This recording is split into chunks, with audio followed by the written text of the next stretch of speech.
আজ বানাবো এঁচোড়ের কোপ্তা কারি। তাই প্রথমে এঁচোড় আর আলুটাকে সিদ্ধ করে নিয়েছি। তারপর ওর মধ্যে কুচি করা পেঁয়াজ, আদা, রসুন, কাঁচা লঙ্কা, লাল লঙ্কার গুঁড়ো, হলুদ গুঁড়ো আর একটু ধনে জিরে পাউডার দিয়েছিলাম। এর সাথে আমি একটু গোটা জিরেও দিয়েছিলাম, কারণ গোটা জিরার ফ্লেভারটা আমার বেশ ভালো লাগে। এরপর হাতের সাহায্যে মেখে নিলাম। দেন ওর মধ্যে 2 চামচ বেসন অ্যাড করে আবারও হাতের সাহায্যে মেখে নিয়ে আর একটু হাতে সামান্য তেল লাগিয়ে ছোট ছোট করে কোপ্তার আকার করে লাল লাল করে এপিট ওপিট করে ভেজে নিতে হবে। এগুলো তোমরা ভাতের সাথেও খেতে পারো, বেশ টেস্টি লাগে।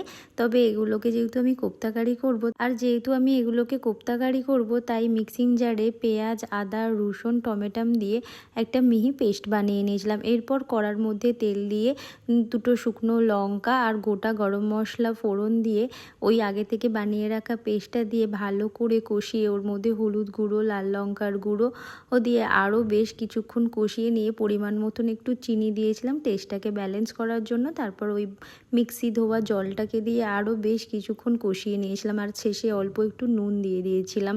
একটা আলুকে ম্যাশ করে ওর মধ্যে দিয়ে আরও গ্রেভির জন্য একটু জল অ্যাড করে দিলাম। আর যখন গ্রেভিটা ফুটে উঠলো, আগে থেকে ভেজে রাখা কোপ্তাগুলো দিয়ে উপর থেকে চেরা কাঁচা লঙ্কা, গরম মশলা আর একটু ঘি দিলেই হয়ে যাবে আমার কোপ্তা কারি।